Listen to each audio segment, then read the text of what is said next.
പ്രിയമുള്ളവരെ, ഈ പാട്ട് ഏത് ചിത്രത്തിലേതാണെന്ന് ഞാൻ പറയാതെ തന്നെ നിങ്ങൾക്കറിയാമല്ലോ. ചലച്ചിത്ര സംഗീതത്തിലെ ഒരു കാവ്യശില്പമാണ് ഈ പാട്ട്.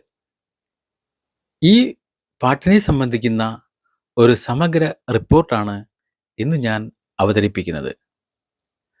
മലയാള ചലച്ചിത്ര സംഗീത ചരിത്രത്തിൽ 1980-കൾ ഒരു സുവർണ അധ്യായമായി കണക്കാക്കപ്പെടുന്നു. മെലഡികളുടെയും അർത്ഥപുഷ്ടിയുള്ള വരികളുടെയും ഒരു വസന്തകാലമായിരുന്നു അത്. ഈ കാലഘട്ടത്തിൽ പുറത്തിറങ്ങിയ അനേകം ഗാനങ്ങളിൽ നിന്നും പ്രഭമങ്ങാതെ നിൽക്കുന്ന ആസ്വാദക ഹൃദയങ്ങളിൽ ഗാഢമായ സ്വാധീനം ചെലുത്തുന്ന ഒരു ഗാനമാണ് ഹിമശൈല സൈക്കത ഭൂമിയിൽ നിന്നും എന്ന ഗാനം. 1980 പുറത്തിറങ്ങിയ ശാലിനി എൻ്റെ കൂട്ടുകാരി എന്ന ചിത്രത്തിലെ ഈ ഗാനം കേവലം ഒരു സിനിമാ പാട്ട് എന്നതിലുപരി സാഹിത്യവും സംഗീതവും വികാരങ്ങളും ഒത്തുചേർന്ന ഒരു കാവ്യശില്പമായി നിലകൊള്ളുന്നു. പ്രണയത്തിൻ്റെ നൈർമല്യവും വിരഹത്തിൻ്റെ തീവ്രതയും മരണത്തിൻ്റെ തണുപ്പും ഒരേ സമയം അനുഭവിപ്പിക്കുന്ന ഈ ഗാനം മലയാളിയുടെ സംഗീതബോധത്തിൽ ആഴത്തിൽ വേരൂന്നിയ ഒന്നാണ്. ഈ വീഡിയോ ഹിമശൈല സൈകത എന്ന ഗാനത്തെക്കുറിച്ചുള്ള ഒരു സമഗ്രമായ അന്വേഷണമാണ്. ഇതിൻ്റെ ചലച്ചിത്ര പശ്ചാത്തലം, രചന, സംഗീതം, ആലാപനം, ദൃശ്യാവിഷ്കാരം, സാംസ്കാരിക പ്രസക്തി എന്നിവയെക്കുറിച്ച് വിശദമായി പ്രതിപാദിക്കാൻ ഞാൻ ശ്രമിക്കുകയാണ്.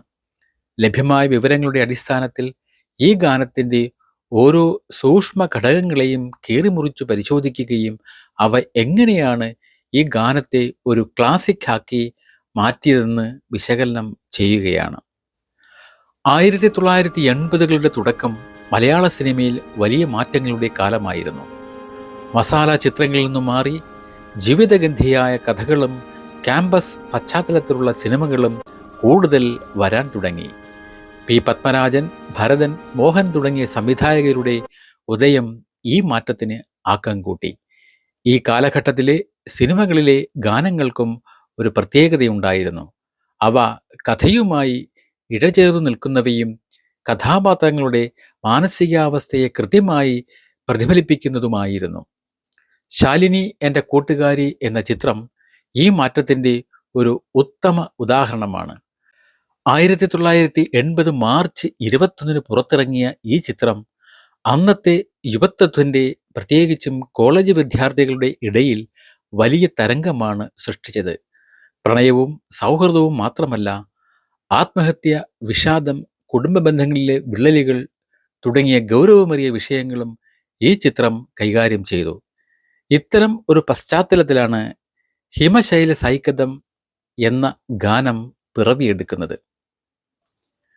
ഈ ഗാനത്തിൻ്റെ പൂർണ്ണമായ ആസ്വാദനത്തിന് അത് ഉൾപ്പെടുന്ന സിനിമയെക്കുറിച്ചുള്ള പ്രധാന ധാരണ അത്യന്താപേക്ഷിതമാണ്. പ്രഗത്ഭരായ കലാകാരന്മാരുടെ ഒരു കൂട്ടായ്മയാണ് ഈ ചിത്രത്തിന് പിന്നിൽ പ്രവർത്തിച്ചത്. ചിത്രം ശാലിനി എൻ്റെ കൂട്ടുകാരി പുറത്തിറങ്ങിയ വർഷം 1980. സംവിധാനം മോഹൻ. ഇതിൻ്റെ കഥയും തിരക്കഥയും രചിച്ചത് പി പത്മരാജൻ. നിർമ്മാണം മിത്രയാണ്. ഛായാഗ്രഹണം യു രാജഗോപാലാണ്. Editing G Venkitaraman. സംഗീത സംവിധാനം ജി ദേവരാജൻ. ഇതിൻ്റെ ഗാനരചന നടത്തിയത് MD രാജേന്ദ്രനാണ്. പി പത്മരാജൻ്റെ തിരക്കഥകൾക്ക് എപ്പോഴും ഒരു സാഹിത്യപരമായ ഗുണമേന്മയുണ്ടാകാറുണ്ട്. കഥാപാത്രങ്ങളുടെ ആഴത്തുള്ള മനഃശാസ്ത്രം വിശകലനം അദ്ദേഹത്തിൻ്റെ രചനകളുടെ പ്രത്യേകതയാണ്. ശാലിനി എൻ്റെ കൂട്ടുകാരിയിലും ഇത് പ്രകടമാണ്. മോഹൻ്റെ സംവിധാനവും ദേവരാജൻ മാസ്റ്ററുടെ സംഗീതവും പത്മരാജൻ്റെ വരികൾക്ക് ജീവൻ നൽകി. ഈ ചിത്രത്തിലെ അഭിനേതാക്കൾ ഗാനരംഗങ്ങൾക്ക് നൽകിയ സംഭാവനകൾ വളരെ വലുതാണ്. അതിൽ പ്രധാന കഥാപാത്രമാണ് ശോഭ എന്ന് പറയുന്ന കഥാപാത്രം. ശാലിനിയെ അവതരിപ്പിക്കുന്ന ശോഭയാണ്. ചിത്രത്തിലെ കേന്ദ്ര കഥാപാത്രമാണ്. നിഷ്കളങ്കയും എന്നാൽ ജീവിത സാഹചര്യങ്ങളാൽ വേദനിക്കുന്നതുമായ ഒരു പെൺകുട്ടിയാണ് അവൾ. രണ്ടാമത്തെ കഥാപാത്രമാണ് അമ്മു.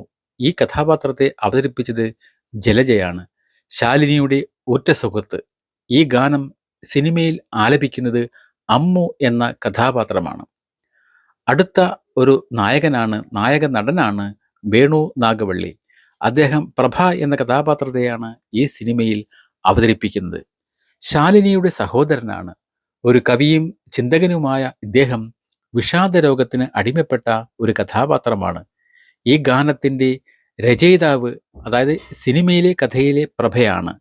വേണു നാഗവള്ളിയുടെ കരിയറിലെ തന്നെ ഏറ്റവും ശ്രദ്ധേയമായ വേഷങ്ങളിൽ ഒന്നാണിത്. മലയാള സിനിമയിലെ വിഷാദ കാമുകൻ അല്ലെങ്കിൽ ട്രാജഡി ഹീറോ എന്ന പ്രതിച്ഛായയ്ക്ക് അദ്ദേഹത്തിൽ നിന്ന് ലഭിക്കുന്നത് ഈ കഥാപാത്രം വലിയ പങ്ക് വഹിച്ചു. ഇതിലെ സുകുമാരൻ എന്ന നടൻ നൽകിയ കഥാപാത്രമാണ് ജയദേവൻ. ലെക്ചർ കഥാപാത്രമാണ്. മറ്റ് അഭിനേതാക്കൾ എന്ന് പറയുന്നത് കെ പി ഉമ്മർ, സുകുമാരി, ശ്രീനാഥ് തുടങ്ങിയവരാണ്. ഇതിൻ്റെ കഥാസന്ദർഭം എന്ന് പറയുന്നത്, ഈ ഗാനം സിനിമയിൽ കടന്നു വരുന്ന സന്ദർഭം അതീവ ഹൃദയസ്പർശിയാണ്. ശാലിനിയുടെ സഹോദരനായ പ്രഭ ഒരു കവിത എഴുതുന്നു. തൻ്റെ സഹോദരിയായ ശാലിനിയുടെ നിർബന്ധപ്രകാരം അവളുടെ സുഹൃത്തായ അമ്മു ഈ കവിത ചൊല്ലുന്നു. കോളേജ് ക്യാമ്പസിലെ ഒരു മരത്തണലിലോ അല്ലെങ്കിൽ വീടിൻ്റെ പരിസരത്തോ വെച്ചാണ് ഈ രംഗം നടക്കുന്നത്. അമ്മു പാടുമ്പോൾ കവിത എഴുതിയ പ്രഭ അവിടെ വരികയും അത് കേട്ടു നിൽക്കുകയും ചെയ്യുന്നു. ഇവിടെയാണ് ശ്രദ്ധേയമായ കാര്യം. ഇത് വെറുമൊരു പ്രണയഗാനമല്ല എന്നതാണ്. പ്രഭ എന്ന കഥാപാത്രത്തിൻ്റെ ആത്മനൊമ്പരങ്ങളും ജീവിതത്തോടുള്ള അദ്ദേഹത്തിൻ്റെ കാഴ്ചപ്പാടും വരാനിരിക്കുന്ന ദുരന്തത്തിൻ്റെ സൂചനകളും ഈ വരികളിൽ ഒളിഞ്ഞിരിപ്പുണ്ട്. പ്രണയനഷ്ടം സംഭവിച്ച അല്ലെങ്കിൽ പ്രണയം സഫലമാകില്ലെന്ന് ഉറപ്പുള്ള ഒരു മനസ്സിൻ്റെ തേങ്ങലാണിത്.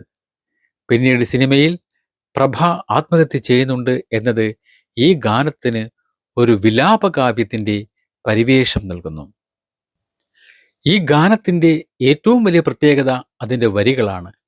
എം ഡി രാജേന്ദ്രൻ എന്ന ഗാനരചയിതാവ് സംസ്കൃത പദങ്ങൾ ധാരാളമായി ഉപയോഗിച്ച് അതീവ ഗഹനമായ ഒരു കാവ്യശൈലിയാണ് ഇതിൽ സ്വീകരിച്ചിരിക്കുന്നത്. സാധാരണക്കാരന് പെട്ടെന്ന് മനസ്സിലാകുന്ന ലളിതമായ പദങ്ങൾക്ക് പകരം അർത്ഥസാന്ദ്രതയുള്ള വാക്കുകളാണ് അദ്ദേഹം തിരഞ്ഞെടുത്തത്. ഇത് ഗാനത്തിന് ഒരു ഗാംഭീര്യവും ക്ലാസിക് സ്വഭാവവും നൽകുന്നു. ഇതിൻ്റെ പല്ലവി ഇപ്രകാരമാണ്: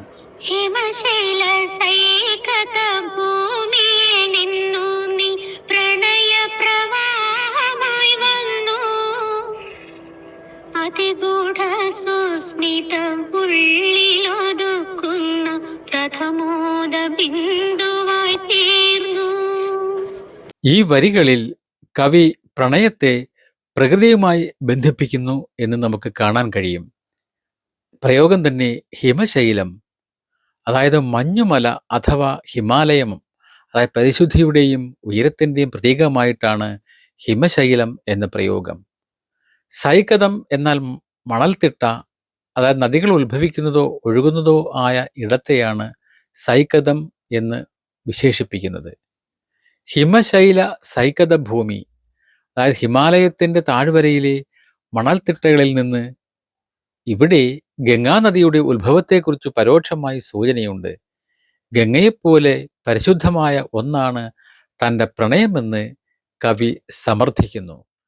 അതായത് പ്രണയപ്രവാഹം, അതാണ് ആ പ്രയോഗം. പ്രണയപ്രവാഹം, സ്നേഹത്തിൻ്റെ ഒഴുക്ക്, തടസ്സങ്ങളില്ലാതെ ഒഴുകുന്ന നദി പോലെയാണ്.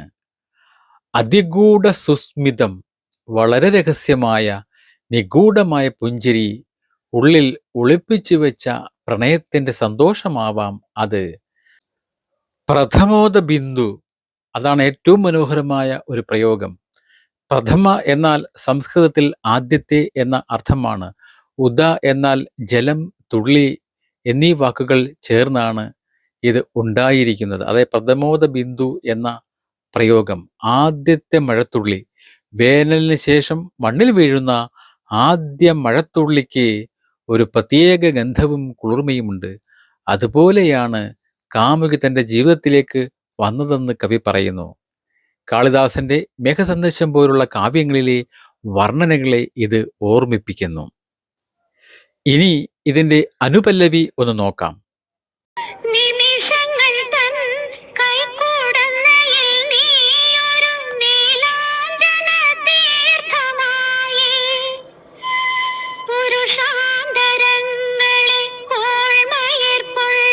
ഈ വരികളിലാണ് സമയത്തിൻ്റെ കടന്നുവരവ്. അതായത് സമയം ഒരു ഘടകമായി വരുന്നു. കൈക്കുടന്ന എന്ന പ്രയോഗത്തിലൂടെ പറയുന്നത് കൈകൾ ചേർത്ത് പിടിക്കുമ്പോൾ ഉണ്ടാകുന്ന കുഴിയാണ് കൈക്കുടന്ന എന്ന് പറയുന്നത്. സമയം അതിൻ്റെ കൈകളിൽ പ്രണയിനിയെ ഒരു തീർത്ഥമായി വിശുദ്ധ ജലമായി കൊണ്ടു നടക്കുന്നു. നീലാഞ്ജനം മനോഹരമായ മറ്റൊരു പ്രയോഗമാണ്. കറുത്ത മഷി അല്ലെങ്കിൽ ഒരിനം അഞ്ജനക്കല്ല് എന്നാണ് ഇതിൻ്റെ അർത്ഥം. ഇത് കൃഷ്ണവിഗ്രഹത്തെയോ അല്ലെങ്കിൽ കണ്ണിലെഴുതുന്ന മഷിയെയോ സൂചിപ്പിക്കാം. നീലാഞ്ജന തീർത്ഥം എന്നത് അതീവ വിശുദ്ധവും സൗന്ദര്യമുള്ളതുമായ ഒന്നാണ്. മറ്റൊന്നാണ് പുരുഷാന്തരങ്ങൾ, തലമുറകളാണ്, അതായത് ജനറേഷൻസ് ആണ്. പ്രണയം ഒരു തലമുറയിൽ അവസാനിക്കുന്നില്ല, അത് അനശ്വരമാണ്. പിന്നെ അടുത്ത വാക്കും അതിമനോഹരമാണ്, പീയൂഷവാഹിനി. പീയൂഷം എന്നാൽ അമൃത് എന്നാണ്. അമൃത് ഒഴുക്കുന്നവളാണ്. മരണം ഇല്ലാത്ത അല്ലെങ്കിൽ അമരത്വം നൽകുന്ന ഒന്നാണ് പ്രണയം എന്ന് കവി ഈ വരികളിൽ സൂചിപ്പിക്കുന്നു. ഇനി ഇതിൻ്റെ ഒന്നാമത്തെ ചരണം നമുക്ക് നോക്കാം.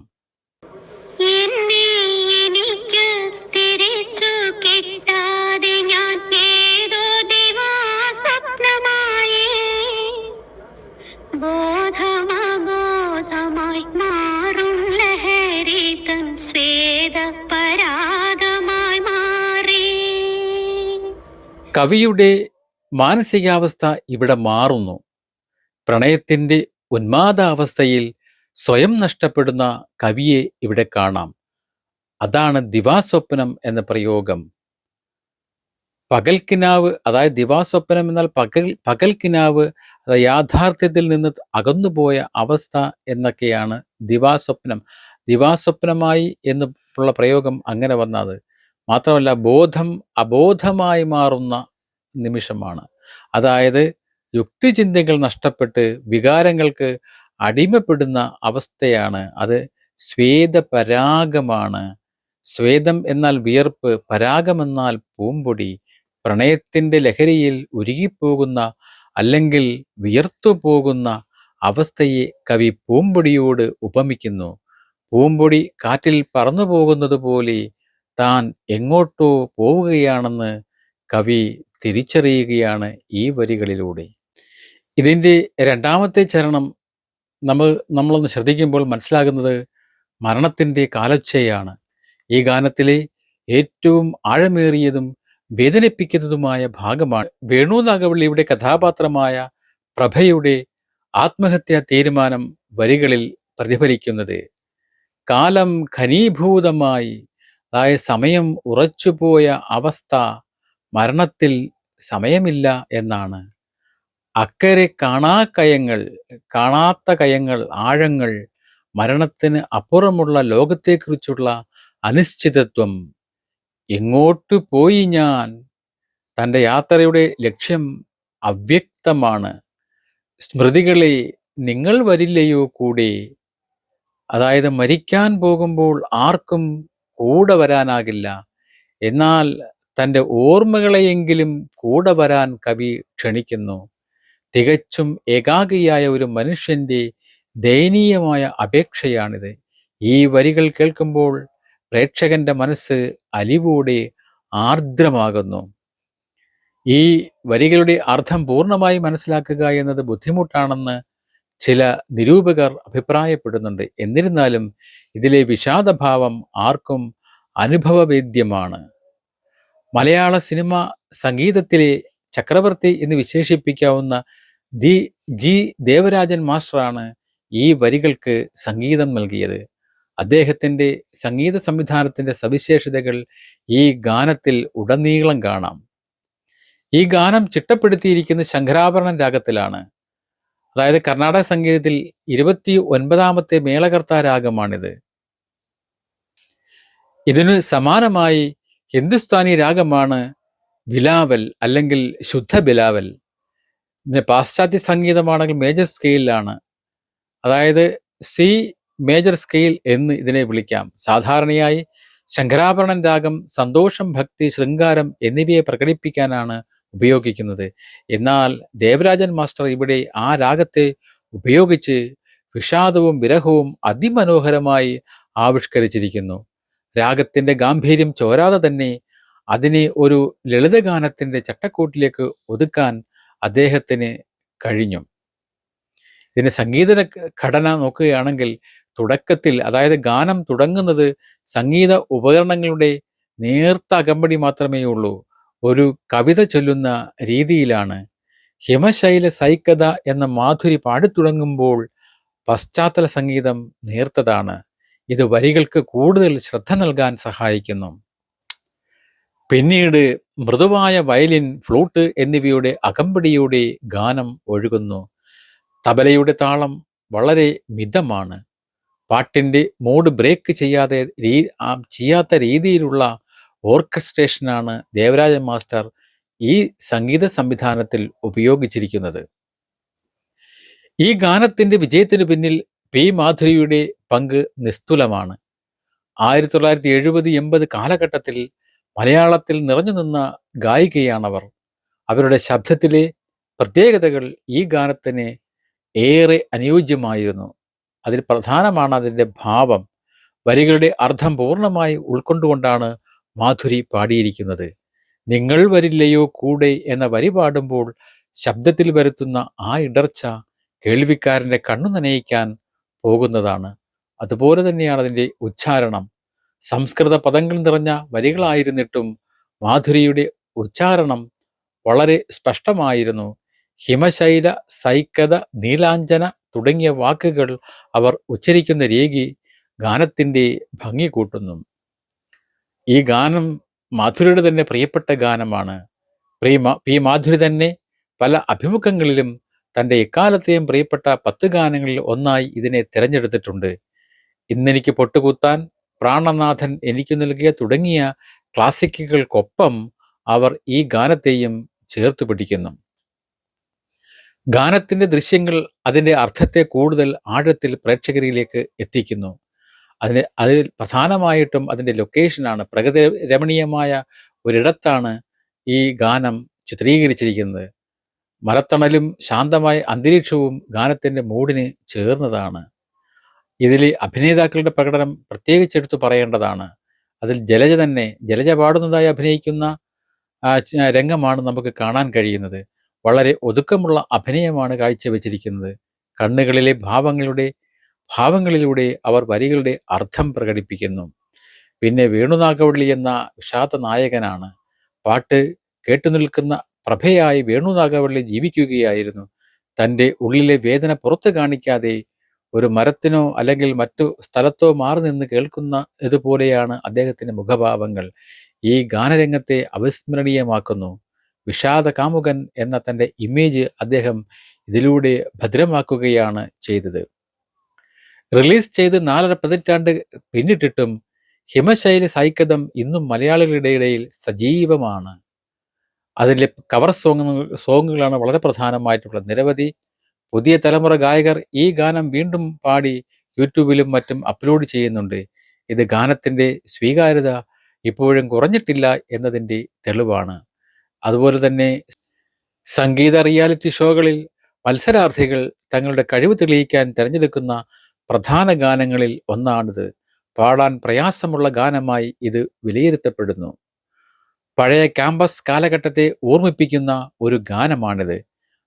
വേണുനാഗവള്ളിയും ശോഭയെയും പോലുള്ള അകാലത്തിൽ വിട പറഞ്ഞ പ്രതിഭകളെ ഓർക്കാനുള്ള ഒരു ഉപാധി കൂടിയാണ് ഈ ഗാനം. ശോഭയുടെ യഥാർത്ഥ ജീവിതത്തിലെ ദുരന്തവും ഈ സിനിമയിലെ കഥയുമായി ചേർത്ത് വായിക്കുമ്പോൾ ഗാനത്തിന് കൂടുതൽ വൈകാരികമായ ഒരു അർത്ഥം കൈവരുന്നു. ശാലിനി എൻ്റെ കൂട്ടുകാരി എന്ന ചിത്രത്തിലെ ഹിമശൈല സൈക്കത എന്ന ഗാനം മലയാള സിനിമ സംഗീതത്തിലെ ഒരു അമൂല്യ രത്നമാണ്. MD രാജേന്ദ്രൻ്റെ സാഹിത്യ ഭംഗിയുള്ള വരികൾ, G ദേവരാജൻ മാസ്റ്ററിൻ്റെ ക്ലാസിക്കൽ സ്പർശമുള്ള സംഗീതം, പി മാധുരിയുടെ ഭാവസാന്ദ്രമായ ആലാപനം എന്നിവയുടെ അപൂർവമായ സംഗമമാണിത്. പ്രണയവും വിരഹവും മരണവും ഇഴചേർന്ന ഈ ഗാനം മനുഷ്യ മനസ്സിലെ ഏറ്റവും ആഴത്തിലുള്ള വികാരങ്ങളെയാണ് സ്പർശിക്കുന്നത്. വേണു നാഗവള്ളി എന്ന നടന്റെയും ശോഭ എന്ന നടിയുടെയും ഓർമ്മകൾക്ക് മുന്നിൽ സമർപ്പിക്കപ്പെട്ട ഒരു സംഗീതം കൂടിയാണിത്. കാലം എത്ര കഴിഞ്ഞാലും കാലം ഘനീഭൂതമായി നിൽക്കും എന്ന വരികൾ മലയാളികളുടെ മനസ്സിൽ ഒരു നൊമ്പരമായി നിലനിൽക്കും. പുതിയ തലമുറയ്ക്കും പഴയ തലമുറയ്ക്കും ഒരേപോലെ ആസ്വദിക്കാൻ കഴിയുന്ന സംഗീതവും കവിതയും ഒന്നാകുന്ന ഒരു അത്ഭുതമാണ് ഈ ഗാനം എന്ന് നിസ്സംശയം പറയാം.